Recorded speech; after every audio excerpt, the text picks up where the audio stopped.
What's up guys, this is Yasin. So today I wanted to go not only over what happened at the North American WCQ, but also my own experience. And there's a lot to cover here. I mean, obviously there's the playoffs as well as the event itself. And it was really big, 2,838 players. Last one had like 26 or something. So this is a lot actually. A lot of people are saying, oh, Yu-Gi-Oh is dying slowly but surely. Less attendance at tournaments and stuff like that. Some regionals that used to have like 800 players, now they only have like 300. And even though a lot of these things are true, this tournament is still extremely prestigious, really important. And you can see that when players want to play the game, they do play the game.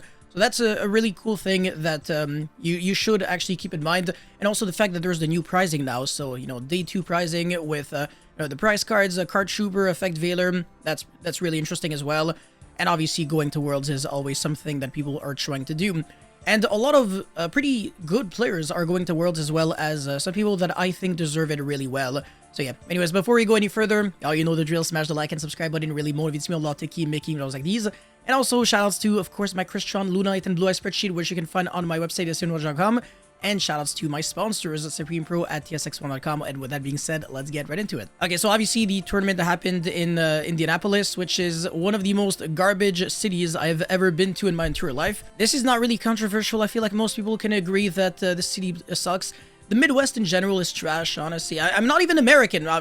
For some reason, everybody thinks that I am, which is really funny because there's literally the Canada flag. I don't even know where it is, but yeah, there we go. There's the Canadian flag on my jersey, and people still ask me if I'm from Jersey. But yeah, anyways, like I said, really big tournament. It happened during the span of 3 days. So Friday was the playoffs, and then Saturday, Sunday, obviously day 1 and day 2. The playoffs, we are sending Julian Kehan as well as James Markowitz to Worlds. So Raziel Mitsurugi and Malice.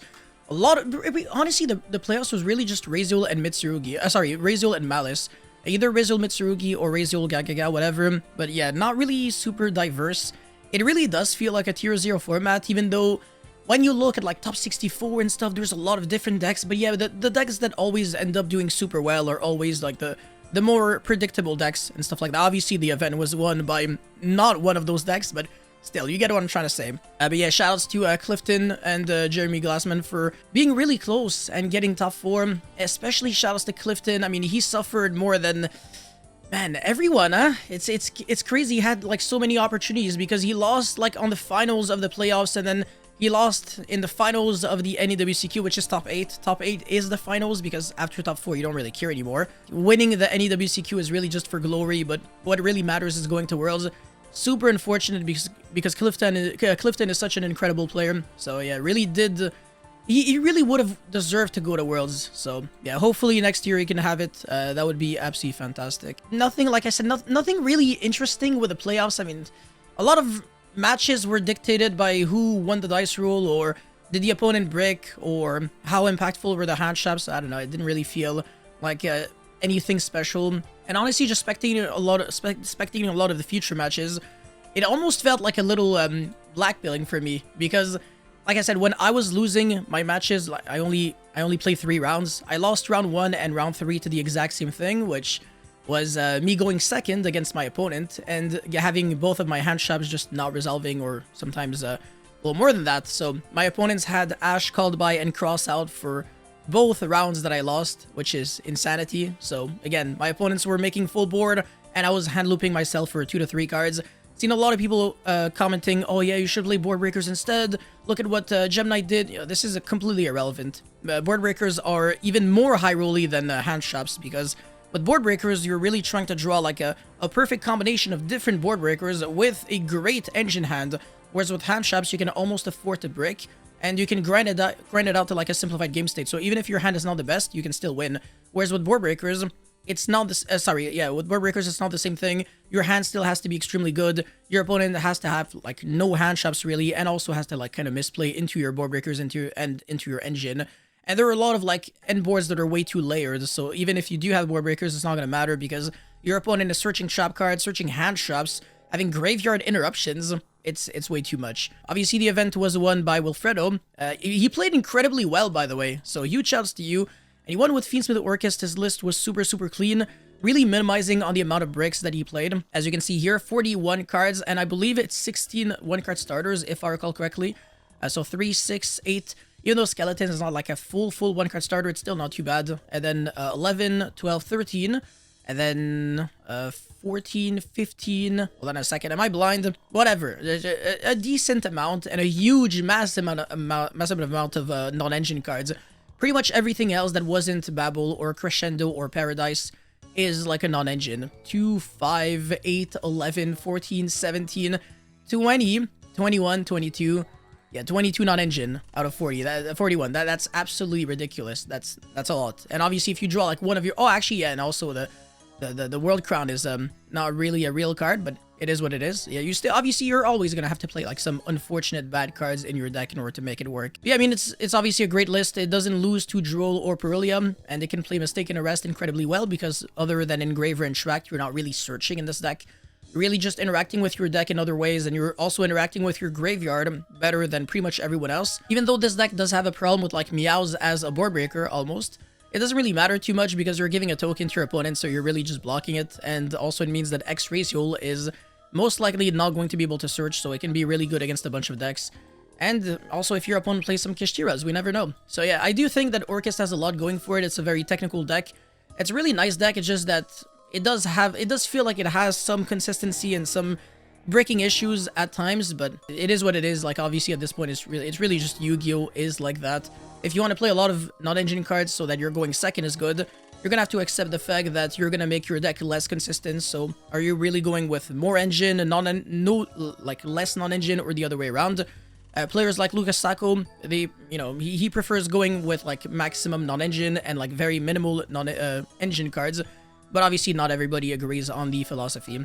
Anyways, Aditya got second, but realistically, I mean, if he didn't mess up with the white binder, he had it. It's actually funny because when I was like spectating the game, I was like, not much that he has to do at this point. Like the Splash Mage didn't really feel like much of a necessity. He really could have just made like a white binder, no effect, and then access code, effect, destroy, and then he's really going to like 0 disruptions, and there's just absolutely no way he can lose.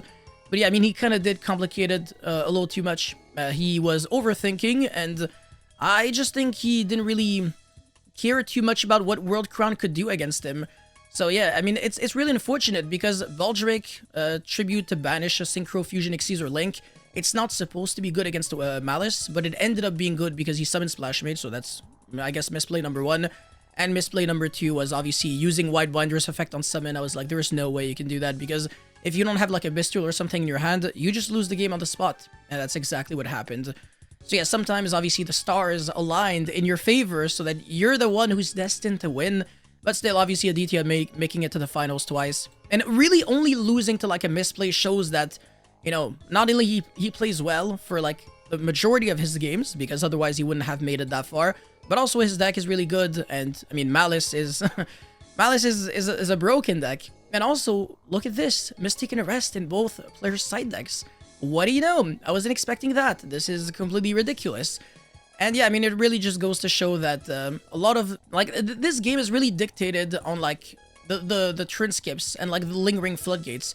Like, whether it's Chummies or Droll or Mistaken Arrest and stuff like that, it's really, like, this is bullshit. It really has to go. And also, again, the trinity of my best friends in the side deck. The cards that keep ruining my life. And I swear to God, and I'm not making excuses, the last, I believe, four matches that I've lost, maybe 4 or 5, yeah, at least 4 matches, always had Call by the Grave, Crossout, and Talents, like a combination of either one, every single duel that I've lost. Like, I'm actually not joking, like, I can't really think of, like, any losses where I didn't have to, like, endure one of these cards being used against me.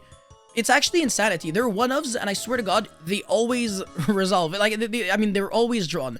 It's insane. They shouldn't exist at all, and people are going to say, oh, they're completely fair. Hand traps are what's unfair. And it's not that I disagree with the fact that hand traps shouldn't be there. It's just that hand traps, going second is already terrible as it is. So if on top of that, you really give, like, an even bigger edge to the player going first, and also you make it so that going second, you feel kind of debated for drawing hand traps, but they don't resolve. Like, what are you even doing? So yeah, that's the thing. Obviously, I don't have much to say for, like, my own personal experience because I only play 3 rounds.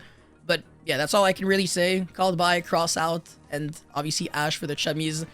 yeah, it's a really nasty combination of hands, and like I said, it happened to me 3 times, like very recently. Like it was Mexico City. I lost like round 10 because of that, and then round 1 and round 3 at the NAWCQ, exact same thing. Ash called by cross out, full combo, and 1 to 2 extenders potentially. I mean, that would be like a 6-card combo, but you get what I'm trying to say. Shaddoll Gem-Knight, this is a going second deck, because going first, you are doing absolutely less than nothing. I mean, you're doing Protos, but that's about it. Fine, but is it good enough? Now, how consistent is this deck? 3, I think this is a starter, I forgot, but it does nothing. I mean, it's a good card going second, but that's about it. So yeah, 3, 5, oh wow, only 2 Armadillo, holy crap, okay, that's insane. A lot of Shaddolls, and then yeah, 8, 9... Yeah, if you force this deck to go first, it is most likely bricking and just doing absolutely less than nothing at all. And one thing I do find a little odd is that this is a going second deck that only really plays the Chummies and Meow's main deck, but no like Droll or something. I mean, the Droll is sided, but yeah, I guess. Like, obviously, you do have the, you know, the board breakers that are very good, but is it necessarily going to be enough? Like, Evil Storm Ouroboros is a pretty nasty card right now. So, obviously, you can use the argument of, yeah, but you're just going to draw Chummy. Yeah, but okay, are you always going to justify, like, going second by always just saying, like, yeah, but you just draw Chummy? Like, again, you win the dice roll, you're going second. So, whether you win or lose the dice roll, you're always going second. And I don't really think you're going to be seeing these cards every single time. And also, just because you see these cards doesn't necessarily mean that they resolve. Like, you can draw Chummy and get ashed. And there's an equal likelihood, pretty much, of that happening. I mean, obviously not when you're playing 8. You get what I'm trying to say? There is a very high likelihood of getting punished. Sometimes the Chummies are just, like, ineffective. Like, you can draw Perulia against Malice, and they can give you, like, 1 draw. Potentially, like, 2 draws, depending on how they want to play it out. Obviously, the maximum is 4 draws, but that's not going to happen. Meows, I mean, that's, like, very hit or miss. It can be terrible. And also, you can play against Lunalite and just get absolutely demolished on game 1. Because if you draw, like, Perulia, or even Meows, it's not the best. It's really not the best. A lot of people think that Meows is broken against Lunalite, but that is not true. So yeah, and also I really don't see how this deck is dealing easily with the Liger Dancer, because Droplet is a blank, right? Lightning Storm and Duster are blanks. Salesman is good, but still, like, you're still gonna have to have, like, one of the Kaiju. So obviously I can understand why the Kaijus are here. I don't know if the Kaijus are necessarily the best cards he could have played. Like, obviously if he played like a Fiendsmith engine, which is possible to play with the Shaddolls, but obviously it's not the best for going second, so I understand the logic for this deck list. Then you would play, like, you know, Engraver, Tract, and Santa Claus, so you would have, like, a searchable Kaiju within your engine. I think that would have been pretty logical, but then again, I think his deck list is logical for what he is trying to do. So I'm not bashing or anything. I think this is an interesting concept. It is something that, obviously, it can work, but I think it is a one-trick pony in case Protoss or Flag or Banshee gets hit, because then you make this deck go first and it just does nothing, because the Gem-Knight cards, they don't really interrupt the opponent. There's not many, like, ways to, like, stop the opponent from playing the game. Like, obviously there's the Graveyard effect of Holocore, there is the Baguska in the side deck, so you can easily make a rank 4. You know, Banshee searching Flag into Protoss, that's like the #1 play, but realistically, you know, it's more of a going second strategy, and it does feel very hit or miss when the only handtrap that you play can get ashed. It can, obviously, you can get call by, etc. So, I don't know, it is a little risky. There is, like, pros and cons. And like I said, into, like, Evil Storm Ouroboros, or the opponent searching, like, Great Purification, stuff like that, or your opponent, like, being aware of what you're trying to do and make you go first, there's so much that can go wrong. Like, if you're, like, a known player, you can't play a deck like this, because then information will start spreading and it'll play against you. But it does work really well if you're just, I was gonna say a no-name, but yeah, whatever, you get what I'm trying to say. Anyways, Julian, which double qualified to Worlds, this is insanity. Félicitations, t'as réussi l'impossible, mais yeah, that's pretty insane. I mean, with a pretty, like, I mean, standard Malice deck list, there's nothing, like, unique here, only, like, 1 Magnum and 1 Jewel's Worm. A lot of people played a lot of Bestials here, like, yeah, 5 here, and then another 3 here, Baldric being played a lot in, like, the top 4, but I mean, not necessarily, actually not here, and obviously Gem-Knight played 0 Bestials. You don't necessarily need them, but they're such I mean, Magnamut and Jewel's Worm especially are incredible, but for Baldric to be good, you also have to play, like, Nibiru or other light and dark monsters that can summon themselves right away, preferably. And also, by the way, FYI, if Orchest ever becomes, like, mainstream, Baldric is going to be one of the best interruptions against them, because it's a double interruption. So they go normal Gears to effect, send Harp Horror. You go Baldric, banish, obviously they summon the token, you banish the Harp Horror, and then they make the link 1, and then you tribute the token that they gave you, and then you can banish it. So Baldric can be a double disruption on its own. I've already mentioned this in the past, but whatever. And I mean, yeah, this is... I'm not gonna keep reviewing this, but obviously Mistaken Arrest again, and Metal Tronus, which is very interesting. There's a lot of targets, so obviously the Mirror Match is really good, and you can summon Razor Detonator. And more turn skips because we enjoy having fun, right? Called by Talent, no Crossout. Interesting, because Aditya did play Crossout in the side deck, as we can see here. And Called by, and Talent, and Mistaken Arrest. So 6 going first cards, so he can remove the 3 Fua, and I guess potentially like 3 Jewel going first or something, I don't know. And this is Charlie's deck list, who's also going to Worlds because he got 5th place. And he's also playing the weird Mitsurugi... What is that? I just need to double check which one it is because I kind of forgot. Magatama, quick play spell during the main phase, activate 1 effect, so either tribute a reptile to destroy a face-up card the opponent controls, or ritual summon a Mitsurugi monster from the hand by tributing monsters you control who's still... Okay, yeah. Alright, it's a little obscure, but I mean, I guess it does have some applications. It can do something, but this is pretty much like pure Mitsurugi featuring like a small Fiendsmith engine, so I guess it's understandable why you would want to play, you know, more, you know, Mitsurugi stuff, but... Yeah, I think it might have like a consistency issue. I don't know if it's always gonna have like its stuff going. But you can also like activate like a Tract into Lori, summon Lacrima, and then normal summon a Chummy, and then make King of the Feral Imp, so another card that has to get banned. And if that happens, I think these kinds of decks, they become completely unrealistic to play. But yeah, I think there's like a... Hold on a second, 45?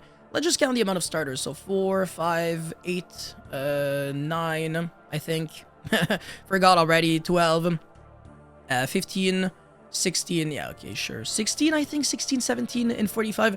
Whatever, I think it's decent. It's not, I mean, it's not too bad. And then the rank 5 that Ritual summons. Zeal of Thorn or Gorgon. I'm really looking forward to seeing how good that card was for him. And then obviously Wusu, Searchable Kaiju, so Liger Dancer is not too much of a problem for you. And yeah, pretty much everything makes sense. And then Mario's deck list, obviously I knew that he was going to play that. I'm surprised kind of with like 2 Onomatopeia. I thought that card was a 3 of before, but whatever. And then 41 cards also kind of threw me off guard a little bit because I thought he was playing 40 before. Yeah, apart from that, obviously I had his deck list, so nothing new. And I know that he actually struggled a lot for building the extra deck, but yeah, I think every single one of these cards had to come up. I don't know how often he resolved, you know, Thrust into Featherstorm, because every single time you had Thrust, you always had to like Thrust into like Gravedigger, which is not the best. And also he didn't play Imperm and like, yeah, Veiler and stuff like that. It's really just like the turn skips. So yeah, that's obviously how I would have built the deck, and that's how I would have... That's what I would have played if my friend Jonah didn't scrub out at the Oceanics, but again, turns out like regardless of the deck that you play, it's pretty much the same. Oh, actually, he ended up playing 1 Duo Drive. That's really interesting. And it's really also interesting how he played Thrust and Featherstorm with the Protoss package, because I thought he was going to play Trap Trick and also no Protoss package, but again, same shit, who cares. By the way, you can also still go to Worlds in case something happens with one of these players. We never know. You know, never say never, right? And then Clifton, whatever, Night Sword Serpent with the Star and the Field Spell, a lot of bricks. But I mean, doesn't matter because he's playing the best going first deck out there, right? If you go first and you don't draw the bricks are like the best cards in your deck because they allow the good cards to be like broken. So obviously it all makes sense. IP into SP and Dynamundo is really interesting.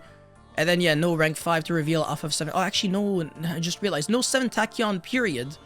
That is super interesting. What? I actually just noticed. That's crazy. So how many starters is that? 3, 4, 6, 8, 10. Only 14 starters? Oh my god. So, yeah, he's really just playing like a maximum non-engine with obviously a huge amount of bricks. So he's playing a deck that will have like a lower likelihood of getting its stuff going, but if it does get its stuff going, or if it's going second and it doesn't brick, it's like the best deck in the room. That's what I'm understanding, because he's also playing Called By and Talent in the main deck, and Mario was playing all 3 of those cards with Prosperity. So obviously not everybody agrees on like the same like philosophy. A lot of Psalms too in the side. Wow, okay, he didn't really care about Valon. That's crazy, because I would expect him to play like Castel with Featherstorm and either Trap Trick or Thrust, but no, it wasn't there. Wow, that's interesting. Craig with Vanquished Soul again, Mistaken Arrest, that's really stupid. This card should get banned. Wait, hold on a second, this is Shared Ride, no? This is, I'm pretty sure, yeah, this is shared right. It's not even mistaken arrest. Why is that card here? I'm not sure, but yeah, they look super similar though. Maybe it's like a mistake and he actually did play mistaken arrest. I don't know, but yeah, maybe it also could be shared ride. Obviously, there's a lot to draw into, and also only 2 extravagance. That's main decking the Kaiju, so if you go second against Blue Knight on game 1, you actually can out it by crushing Hita, which is not here. So I don't understand the purpose of main decking a Kaiju, a one-of, if you can't search it. Maybe there is a random way to search it that I'm not seeing, but yeah, I'm not seeing it. And also, very interesting to see Nash Knight with Umbral or Masquerade, but it does make a lot of sense. Obviously, if you resolve this, you'll win the game on the spot. It's actually super interesting how this looks pretty much like a K9 Vanquish Soul extra deck. How we're seeing, you know, the Nash Knight package with CXC's Nash Knight, and then Masquerade, Humble Horror Masquerade. We're not seeing Neo Galaxy as Tachyon Dragon. It is a really good card, but yeah, you could actually be playing that package in this deck. But yeah, you guys let me know how you feel, like how you felt about the North American WCQ. In terms of like how my own experience went, didn't really have too much fun, honestly, because I'm not a big fan of the US. I think it's like one of the worst cities to visit in the entire planet. I keep saying it to everyone, and honestly, I do mean it. I don't have fun. It's super expensive. Everything is like very, very expensive and like garbage quality, like pretty much regardless of where I am. And that's not because I'm salty. That's because that's something that I've always like, you know, thought about, like the US. It's just like if you are American and if you've traveled to like Europe or like elsewhere in the world, you would understand that there are a lot of other countries that are far better in terms of, you know, food and stuff like that. There's just like so much more to do usually outside. But yeah, just walking around in like the city of Indianapolis, it didn't really feel, you know, too thrilling either. So yeah, it wasn't like the best experience, but it's not like, yeah, it was one of the worst actually. I'm not gonna lie. I'm not gonna pretend like it was, you know, it was a good one. But I'm not gonna let this, you know, blackpill me. Like I said, I'm still gonna have a lot of hope for the next format when K9 and Yumi and everything will come out. I will personally be playing K9 Crystron, of course, and that is exactly why, you know, I still have a little bit of faith. You know, Yu-Gi-Oh is not dead yet, of course, as you can see with like almost 3,000 players, which is insanity. So that's like the main positive thing to like remember about this event. But yeah, again, thank you guys so much for watching. Don't forget to like and subscribe, and I'll see you guys very soon. Peace.